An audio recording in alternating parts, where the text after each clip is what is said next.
Dear colleagues, ladies and gentlemen, let me thank you all for your participation to this high-level conference on the European perspective of the Western Balkans. Allow me also to express my gratitude to the Croatian Presidency for its most valuable support to the conference, as well as to the European Commission and the European External Action Service.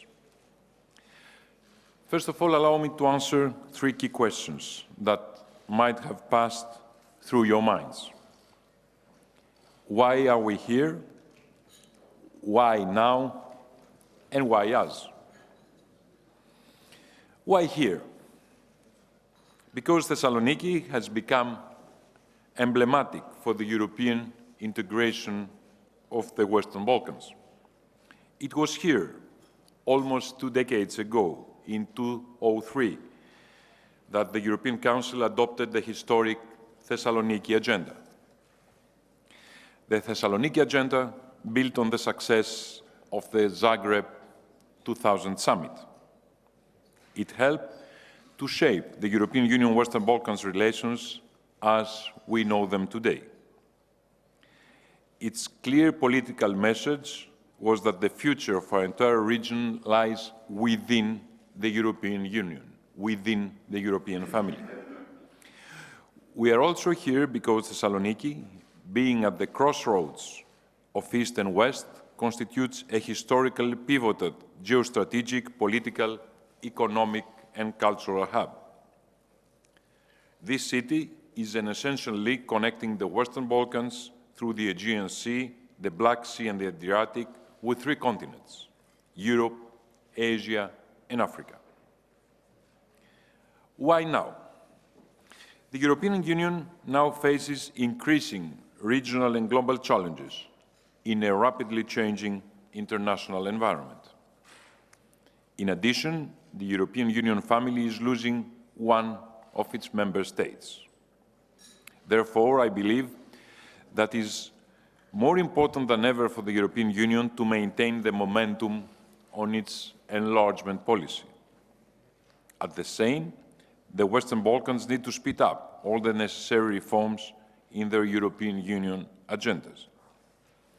Saying it, we have done it all, is not helpful.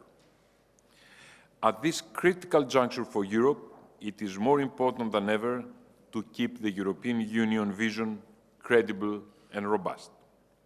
Furthermore, the voices of our Western Balkans partners have to be heard before the adoption of the new enlargement methodology. This is crucial. We should listen to their views and concerns as the most suitable and sensitive receivers and messengers inside the European Union. Third question, why us? We, the neighboring European Union member states, being part of the wider region, we reiterate once again today that the Western Balkans are an integral part of Europe. The peoples of this region have a shared heritage and history, and they have also a future defined by common interests and challenges. We know that the European Union's enlargement policy is the most powerful tool to guarantee peace, stability, and prosperity in our wider region. Furthermore, as part of the neighbourhood, we have an increased responsibility for establishing a prosperous and democratic environment in this area. Any deficiencies in the enlargement process will have direct repercussions, mainly for us. Thus, it is important to be united and send today a unanimous and clear message in behalf of the whole region. Dear colleagues, enlargement has been an important political instrument for overcoming the post-World II divisions in the European continent. It is one of the most successful European Union's policies. It contributes to the Union's role as a significant regional and global actor. In accordance with the European Union Global Strategy of 2016, it represents a strategic investment in Europe's security and prosperity. Therefore, keeping enlargement at the top of the European Union agenda is of paramount importance. The firm, merit-based prospect of full European Union membership for the Western Balkans is in the Union's very own political, security, and economic interest. In times of increasing global challenges and divisions, it remains, more than ever, a geostrategic investment in a stable, strong, and united Europe. A credible accession perspective is the key incentive and the principal driver of transformation in the region. It is the key tool to promote democracy, the rule of law, and respect for fundamental rights. But let us be clear, joining the European Union, it's a choice. Both political and social consensus is needed, both in the present and in the future members. To put it simply, it requires winning the hearts and minds of the people. There must be no ambiguity on the part of the Western Balkan leaders about where the region belongs and to which direction it's heading. Therefore, they must deliver more credibly on their commitment to implement the required reforms. It is also true that the European Union must live up to its commitments and give credit where credit is due. We must not fail to reward objective progress by moving to the next stage of the European integration. It is now time for both the European Union and the Western Balkans to look ahead. Core issues such as the rule of law, fundamental rights, strengthening of democratic institutions, as well as promoting economic and social development and competitiveness, shall remain key priorities.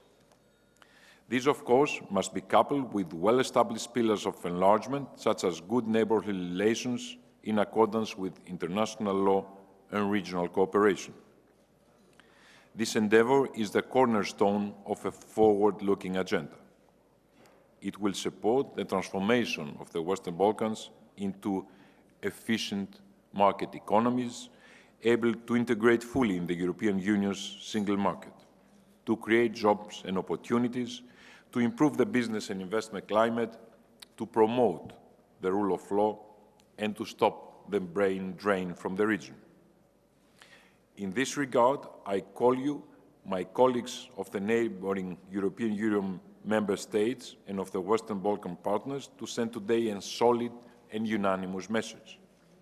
Our common objective is a peaceful, strong, stable, prosperous and united Europe through the full integration of the Western Balkans into the European Union.